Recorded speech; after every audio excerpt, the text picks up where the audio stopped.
les gars, avant de terminer, on revient vraiment en 2 mots sur Gordon Hayward qui rejoint les Hornets, les Charlotte Hornets, et donc effectivement qui a une annonce qui a choqué tout le monde. Hein. Je pense que si je vous avais dit que Gordon Hayward gagnerait 30 millions de dollars par an sur 4 ans, l'équivalent de 120 millions de dollars, vous me diriez non mais t'es un fou, t'es un baiser. Et c'est ce qui s'est passé.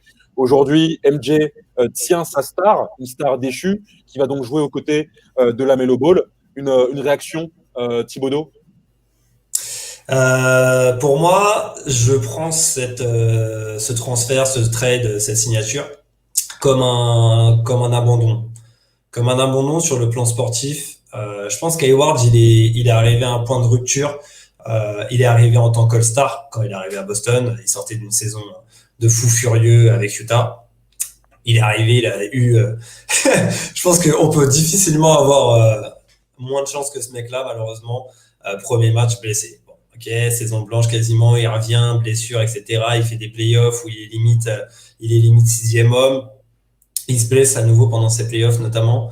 Je pense qu'il est arrivé à un point de rupture mentale où il s'est dit vas-y, fuck, j'ai envie d'aller prendre du plaisir à jouer au basket, mais je vois ça comme un abandon pour viser le titre et pour être quelqu'un dans cette conquête du titre. C'est-à-dire que peut-être que dans 4-5 ans, il rejoindra une équipe comme les Lakers actuels, tu vois, et prendre un petit salaire et gagner une bague, mais être quelqu'un dans une conquête de titre, je pense que c'est vraiment passé au second plan pour lui. Et la première chose maintenant, c'est prendre du plaisir, mettre des points, et continuer de toucher de l'oseille, en gros. Je vois ça comme un abandon.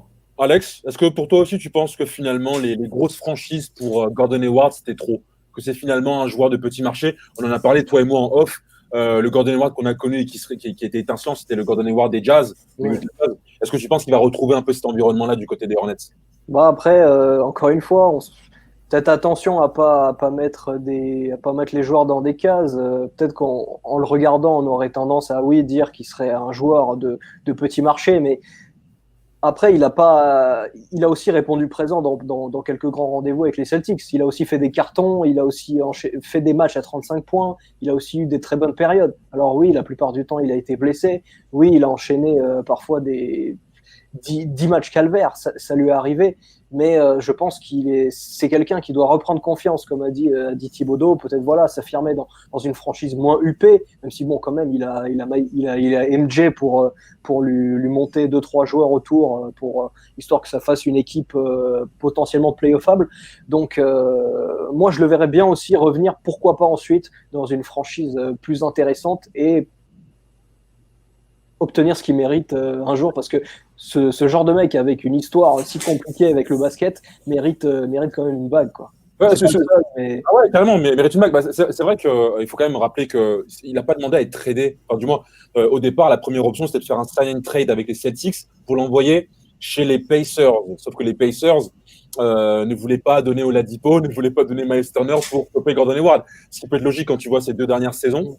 Et c'est ensuite qu'il allait signer justement un gros contrat chez les Hornets. Est-ce que vous pensez que c'est un retour de la hype du côté de la Caroline du Nord, ou c'est tout simplement l'arrivée d'un contrat toxique pour les finances, notamment, sachant qu'ils ont dégagé justement Batum pour faire de la place à Gordon Hayward?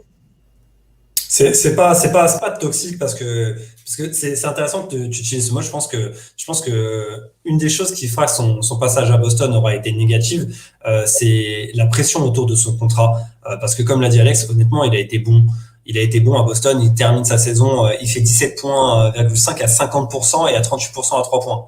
En Ouais. saison régulière. En playoff, il a été blessé malheureusement, il n'a pas forcément été ouf, mais c'est un joueur qui a fait une bonne saison et son contrat lui a trop pesé sur le dos. Là, à Charlotte, ça va être moins dérangeant parce qu'on n'a pas forcément de grosses attentes quand tu regardes l'effectif de Charlotte. Donc on s'en fout en fait le mec soit payé 30 millions. Si le mec met 20 points et qu'il est propre au shoot et qu'il permet à Charlotte de faire gagner des matchs, alléluia, tout le monde sera content. Michael Jordan le premier, voilà, lui aussi sera content, donc ça sera Justement, un parfait fit. Ouais. Thibaudot, sur l'animation offensive dont tu viens de parler, les Hornets, c'était en gros la dernière équipe en termes de nombre de points marqués par match. L'année dernière, ils avaient dans leur backcourt Terry Rozier et Devonte Graham, 2 joueurs qui ont eu du mal justement à embrasser ce rôle de meneur de jeu, même si Devonte Graham a réalisé de grosses performances, mais il avait quand même de très mauvais pourcentages. Tu penses que l'arrivée justement d'un Gordon Hayward aux côtés d'un meneur comme Lamelo Ball, ça peut permettre de faciliter un peu l'animation offensive, avec notamment PJ Washington et Bridges dans le secteur intérieur? Ouais, parce que c'est des joueurs intelligents.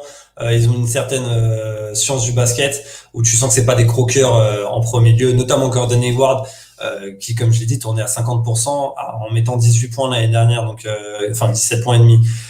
Donc c'est des joueurs qui font passer le collectif en premier. Et ouais, tu vas peut-être plus voir la balle circuler qu'avec un Graham ou avec un Terry Rozier qui avait la balle en main l'année dernière. Donc ça va être intéressant pour toute la franchise et ça va permettre à des mecs comme PJ Washington, Matt Bridges d'avoir plus la gonfle et de pouvoir un peu augmenter leur moyenne.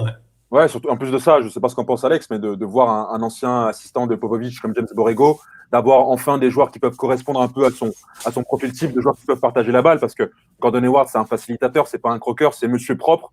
Donc voilà, ça peut peut-être mieux fitter avec James Borrego qui, avec Devonte Graham et Terry Rozier, n'avait pas forcément les joueurs qu'il voulait, qui correspondaient un peu à son profil. Alex?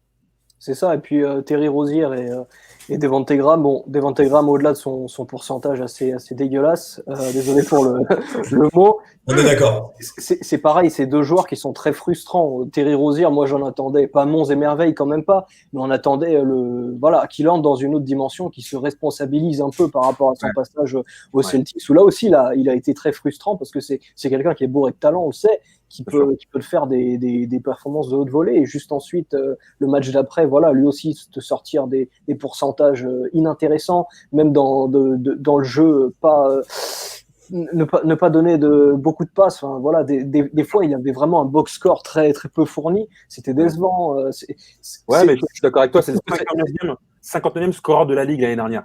Ah ouais, même scoreur, tu vois, donc ouais. Je trouve que c'était un gros problème du côté des Hornets. C'était vraiment cette régularité assez inexistante dans l'équipe. C'est-à-dire qu'un soir, c'était le soir de Bridges, un soir, c'était le soir de Rozier, 2-3 soirs par semaine, c'était Graham, et après, il disparaissait pendant 2 semaines. Enfin, c'était vraiment, tu sais, c'était un peu comme le Keno, quoi. Un coup tu gagnes, un coup tu perds. Donc, Non, c'est ça, c'est un tueur. J'adore ce mec. Voilà, en gros, c'était ça. Rapidement, dernière phrase, les gars, dernier point. Les conséquences, effectivement, aussi du trade, finalement, de Gordon Hayward. Ça libère du cap space pour les Celtics. On avait fait d'ailleurs une vidéo sur le chantier des Celtics. Un big, un banc, et on est bon. Pour l'instant, ils sont allés chercher un big, Tristan Thompson, en provenance des Cavaliers.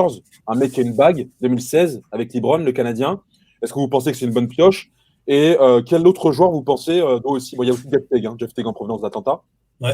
Vous pensez que c'est suffisant pour permettre aux Celtics enfin d'aller chercher une finale NBA, ce qu'ils cherchent maintenant depuis 10 ans quasiment maintenant. Bon apport, Tristan Thompson, bon apport.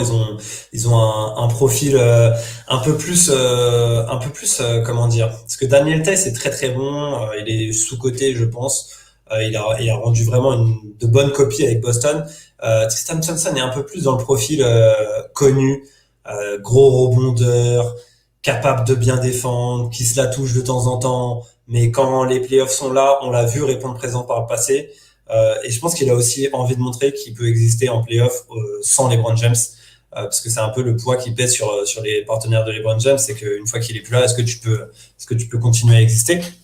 Donc je pense qu'il a une petite mission à faire à Boston. Très content de le voir là-bas. Jeff Teague un peu moins. Ils ont perdu Brad Wanamaker, que j'ai trouvé excellent à Boston la saison dernière en playoff, qui avait pas forcément un rôle hyper simple à prendre en main et qui avait très très bien répondu. J'ai hâte de voir ce que va faire Jeff Teague dans le même rôle. Je pense que pour le coup, Jeff Teague, c'est pas la bonne pioche. Ok, très bien. Alex, t'as le mot de la fin? Dis-moi, frérot. Alors là, ce serait. Moi, je trouve que le joueur absolu, le pivot absolu pour ces Celtics-là, ça aurait été.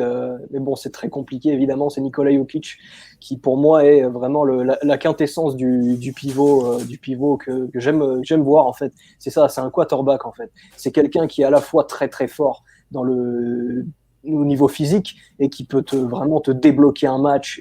Il est moins scoreur qu'avant et c'est ça qui est intéressant. C'est-à-dire, il pense beaucoup plus collectif. Il peut faire briller Tatum, il peut faire briller Brown et ce serait, moi, je trouve qu'il manque encore quelque chose à ces Celtics-là, tu vois. D'accord. C'est un bon ajout, Tristan Thompson, c'est bien. C'est effectivement quelqu'un qui a été champion, qui a de l'expérience, mais il me manque quelque chose. Jokic, c'est les portes ouvertes d'un saloon, ce mec, par contre, en défense. Quand tu as vu Gobert, les playoffs qu'il fait, Jokic, ça m'a énervé comme rarement. Et pourtant, j'ai aucun affect avec ce joueur-là, c'est-à-dire que j'en attendais pas plus que ça. Tu vois, j'étais vraiment objectif quand je regardais le match. Mais s'il y a vraiment un truc qui m'a foutu la haine comme pas possible pendant ces playoffs, c'est de voir un mec limité offensivement comme Gobert mettre carton plein chaque nuit. Et ça m'a foutu en rogne de ouf de voir soir après soir Jokic, ok, mettre 30 points, mais putain, le mec, il en prenait 20 par Rudy Gobert. Rudy Gobert qui, contre Houston, était benché parce qu'il n'était pas foutu de claquer 10 points contre des mecs comme Capella ou PJ Tucker, tu vois. Donc Jokic, c'est très très bien, mais est-ce qu'il manque pas justement à Boston cette dimension défensive au poste de pivot ça aurait été un bon fit dans l'animation offensive parce que je suis d'accord que Jokic n'est pas du tout un croqueur et qu'il aurait continué à bien faire tourner l'attaque. Mais je pense que niveau défensif, il est trop limité pour pouvoir faire passer un cap à cette équipe de Boston, tu vois. C'est vrai, et j'entends tes arguments, mais moi je pense, et j'ai vraiment tendance à croire qu'il aurait cette capacité à se responsabiliser s'il était par exemple dans une franchise comme Boston, une franchise avec un gros marché, contrairement à, en tout cas un gros marché, tu m'as compris, avec un gros aura, bien sûr. Une grosse fanbase, même si bon, Boston c'est pas New York non plus, c'est autre chose que Denver, et peut-être qu'avec un public surchauffé, ou en tout cas on espère que ça va revenir à la normale bientôt, hein, on a le droit de rêver, donc j'ai tendance à croire que le fait qu'il aille dans une franchise où il y a l'histoire derrière, voilà, c'est quelqu'un de balkanique, c'est quelqu'un qui a cette mentalité, et s'il est poussé par tout un public, je pense qu'il peut transcender tous ses défauts et trouver du bénéfice sans devenir bien sûr le défenseur ultime, parce que ça sera très compliqué, il part de très loin, mais je pense qu'il peut en tout cas s'améliorer.